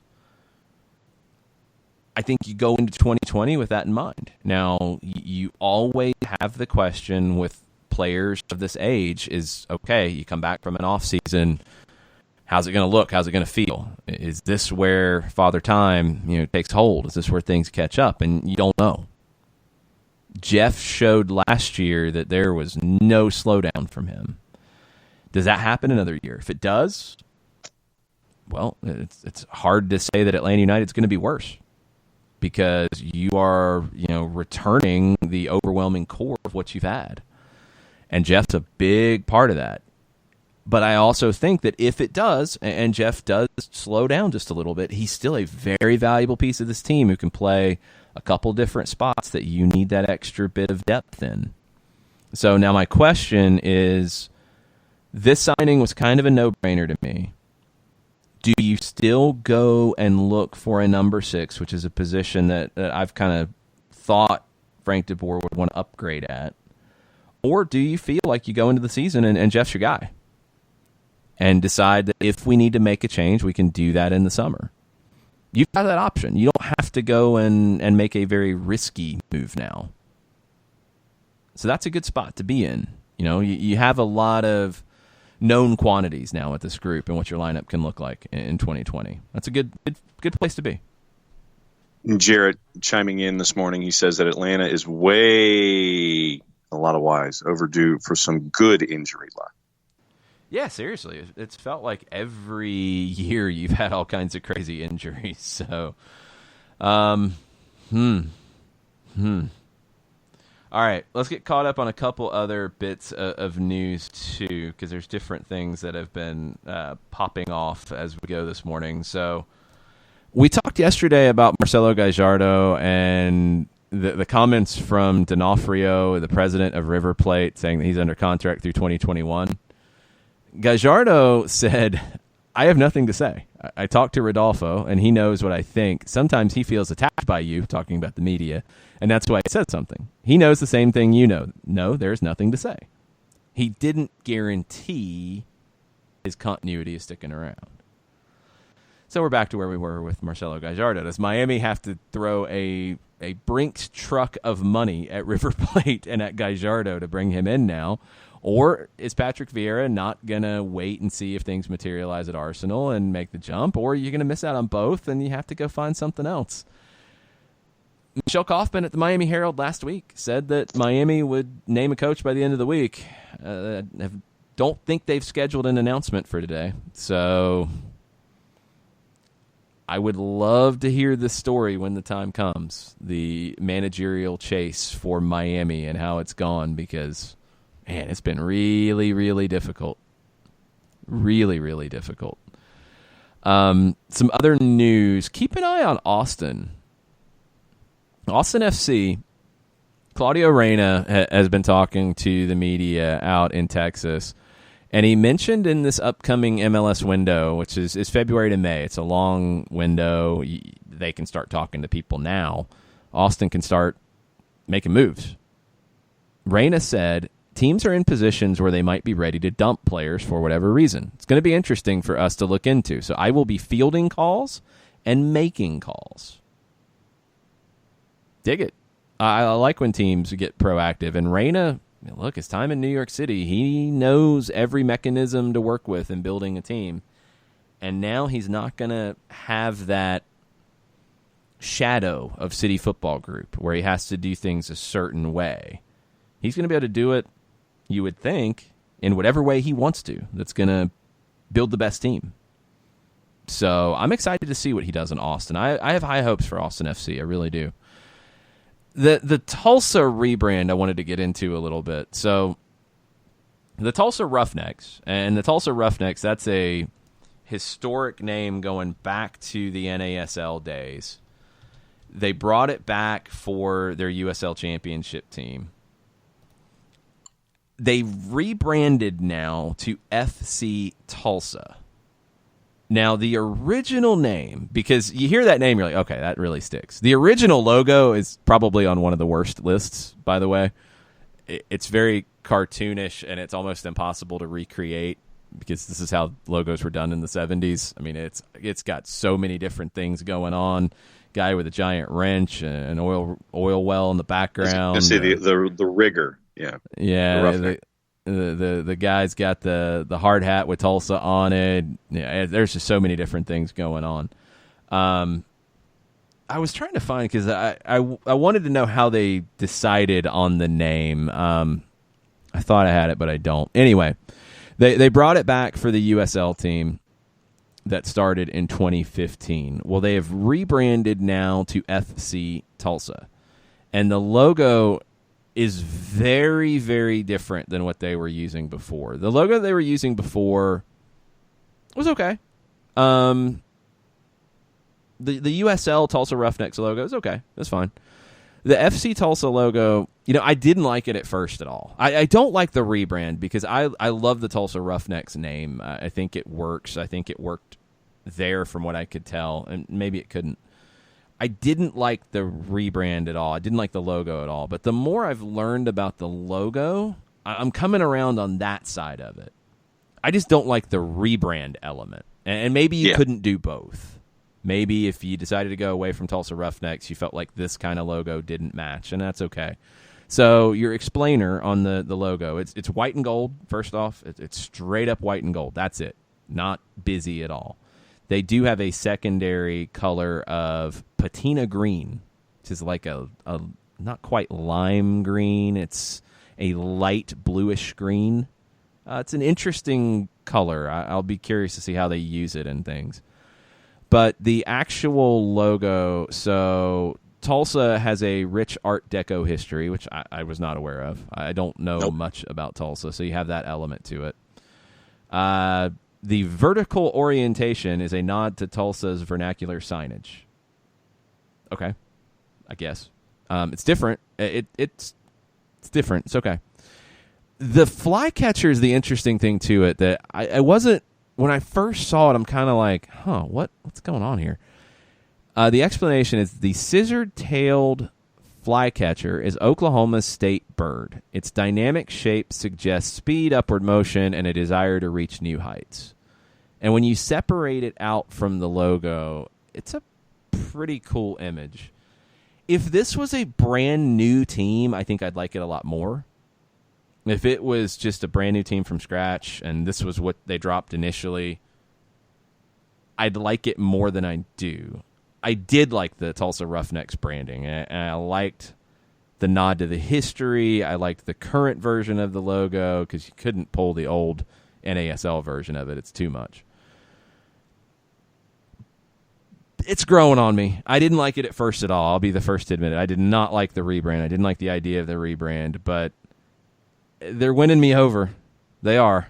I'm not with Nick, and I think Jarrett was all in on it too. I know Nick Alifi was. I'm not there. I'm not all in on it, but I like it more than I did. Apparently, according to the Tulsa World, they're also creating a legacy ambassador program featuring Tulsa Roughnecks greats Charlie Mitchell, Victor Moreland, an integral part of helping the team stay connected to the soccer community. Excited they're featuring original Roughnecks marks and throwback nights and vintage merchandise options. Yeah, they could have done all that anyway and not rebranded. That's not the situation here. I mean, that's great, and they needed to do that anyway. How do you honor the Roughnecks history? Because, and I don't know, I'm not in Tulsa. I didn't think they were one that necessarily needed to rebrand. So yeah, as you rebrand, okay, you have to now grow bigger. Is this going to help them do that? It could. It very well could, and if it does, then they nailed it. But if it doesn't really change anything, was it necessary? And that's what I'm not sure on, and that's what I don't really know yet, and I don't know if we will know. It's cool. It's just I don't know if it was absolutely necessary. That's my thoughts on it. But I do, the more that I've learned about it, and the more I've gotten to know it a little bit and seen the elements a little more detail, it's good. I just don't know if it was necessary.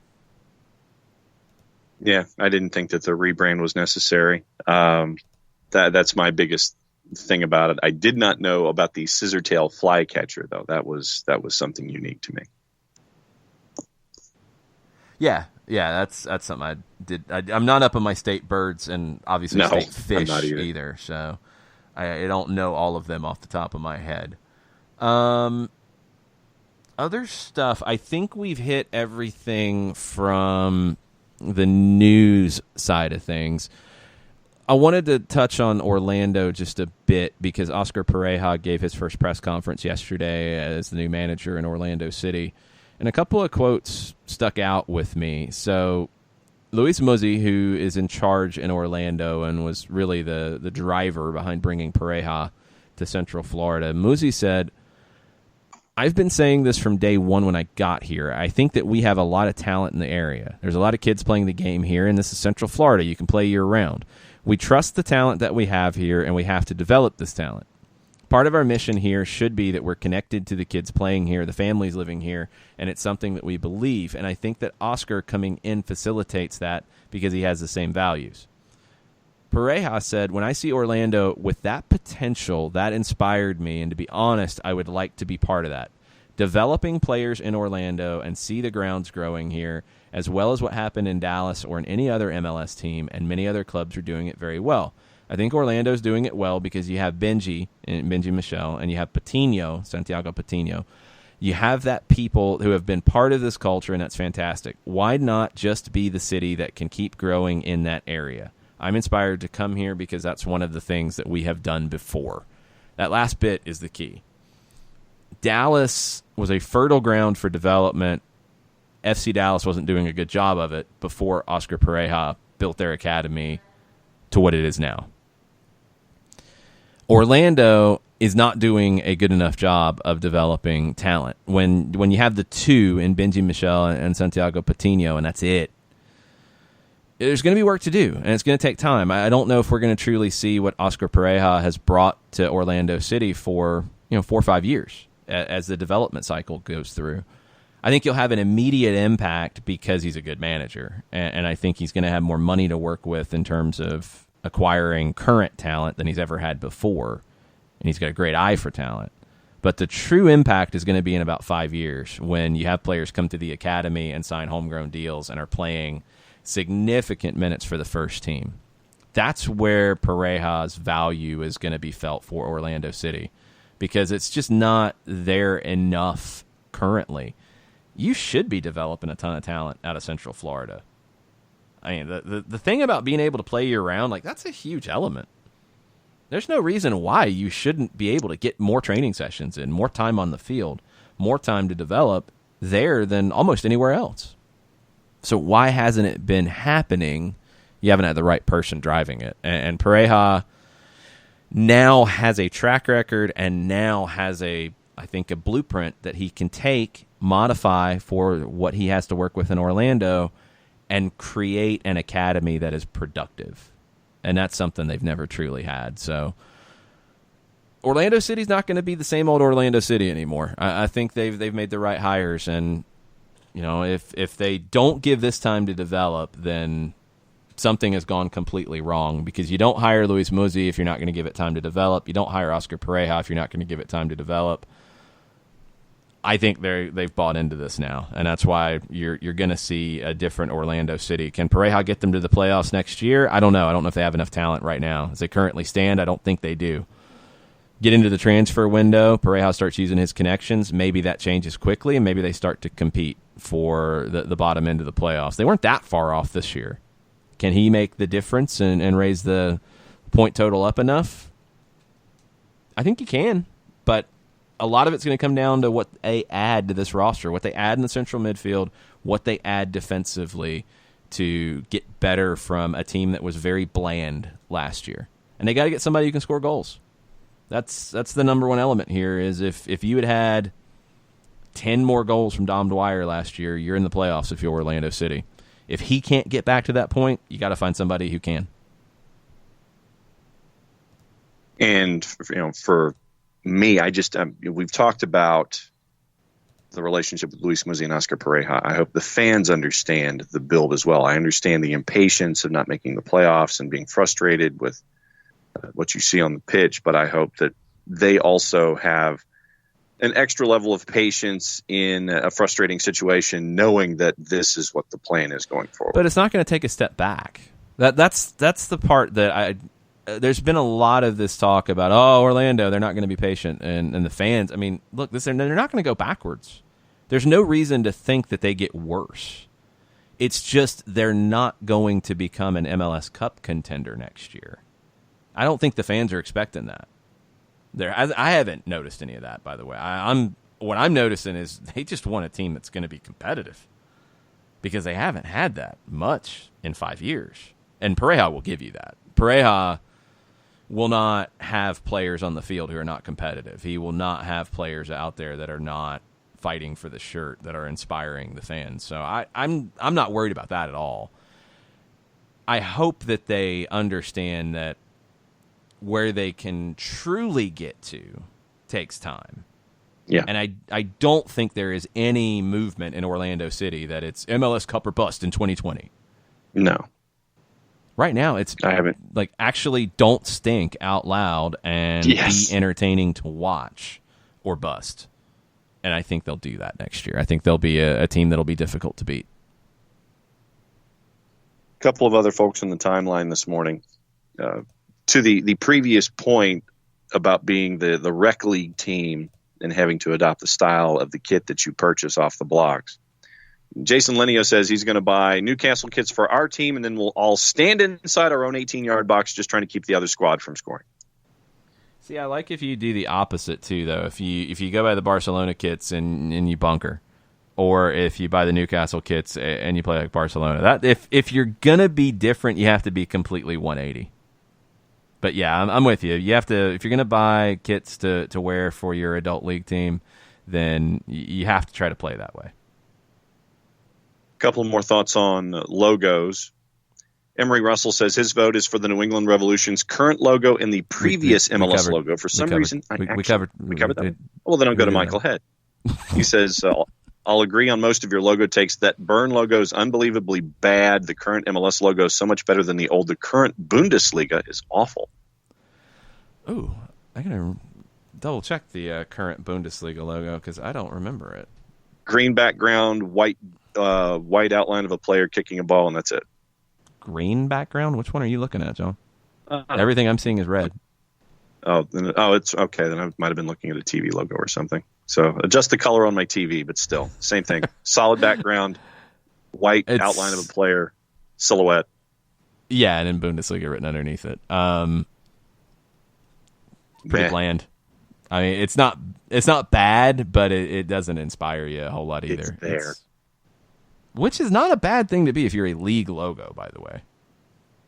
You know, if your league logo is better than your team logos, then that's a problem. It's okay. I wouldn't say it's that bad. It's okay. And then Catsy back on the board, last one in the queue. People in the far-flung corners of North Carolina are sharing the word about hashtag MLS in Charlotte. That's a good sign for prospects. And although I am a fan of what at North Carolina FC has done, I hope they can complement each other. Yeah, and I hope North Carolina FC can continue to grow. I mean, I don't think being in MLS makes or breaks them. I don't. And I do think that if given time, you know, they could potentially be an MLS city. I do. We've talked about it so many times. We don't need to rehash it right now. The whole thing with MLS is you get to 30 and you announce Charlotte. You figure out if the price points and interest and progress in other cities make it worthwhile to look ahead to Team 31 and 32 before the next World Cup. And I think you need to make that decision probably in the next 6 months or so. If not, cool, ride it out. Grow what you have until that World Cup, because I think when you get to that World Cup, it's going to be wild. The interest is going to kick things up a notch, and then you could potentially sell expansion teams for a whole lot more money. But also the bigger picture is, sure, you can add 2 more teams and go to 31 and 32 if you want to, and not have to dramatically change the format. I think if you go past that, then you're going to be getting into conversations about MLS 1, MLS 2, promotion relegation, doing it internally, how all that looks. You know, I do not see a scenario where it is the promotion relegation that you see in other countries and things are all completely separate. I don't think that happens here, not the way things are structured on the business side, and I don't know if it benefits it to do that here. But having a promotion relegation system and the good elements of promotion relegation and the competitive elements without having the business risk elements, if you can find a way to do that and do everything internally, all for it. But I would rather not have that if it means that teams are going to be more stable and not go away. That's my number one thing I want, is I want teams to be able to grow in their market and build what they're building, as opposed to freaking out about keeping the doors open if they have a bad season and some injuries that cost them their spot in the league. That's not where I want soccer to be in this country, and I don't think it's going to go there. But if MLS gets to 32 teams and then there's still more that want in, then you have to figure out what you can do and how you want to do it. And that's a whole nother different type of strategy session that the league's going to have to decide at that point. Could be 10 years down the road, could be 5 years down the road. I don't know. But right now, it's get Team 30 in, and then, or do you have 2 more that are on deck? If they're not on deck, then hold off and just continue to build what you're building, because you're going to have more TV money coming in. You have to maximize that. You have to maximize the product you're giving your TV partners. You're going to have more sponsorship money coming in. You have to maximize the return for them. You're going to have more clubs interested in buying your players. You have to maximize your role in the world market. There's lots of different things like that are going to be available to MLS to be able to grow without adding teams 31 and 32 if they're not ready yet. If it's going to take a little more time, let it take a little more time. You don't have to rush it. I don't think Charlotte's rushing it. I know a lot of people have said that. It's chasing money. They're rushing it. They were rushing it with Nashville. I think Nashville has made some mistakes that has slowed down their progress. Charlotte, I think, is a great market and will be successful if they don't make mistakes. You can't guarantee that part if you're the league. I'm excited about what's happening in Charlotte. I do want to see North Carolina FC's progress continue. I don't think Charlotte MLS hurts North Carolina FC USL Championship. I don't. Charlotte Independence, that's a question as to how that goes. Charlotte Independence is a club that has struggled over the years to not just stay afloat, but to be relevant. And what does their future look like? Don't know exactly, and we'll have to wait and see. But David Tepper can grow soccer in that part of the country in a very big way if he does things right, and I think that's his plan. And we'll see if they get the pieces in place to get this thing announced in the next few weeks. Plenty to talk about next week. We'll have some 1v1s all weekend for you on the SDH network. We'll have lots of different things for you to listen to, and then we'll have later today some crumpets, some espresso, some iron brew, some mate, getting ready for the weekend around the world. We'll be back on Monday with our usual Overreaction Monday. We'll see what we're overreacting about on Monday morning.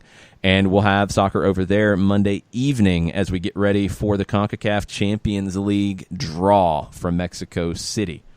All the things. It's off-season, but it's not off-season. So thanks for being part of it. Thanks for chiming in. Thanks for voting on the Friday Flashback topic. We'll be back with all kinds of things this weekend, but we'll be back live with you on Monday. Have a great weekend. Mucho plati, y'all. Mucho plati.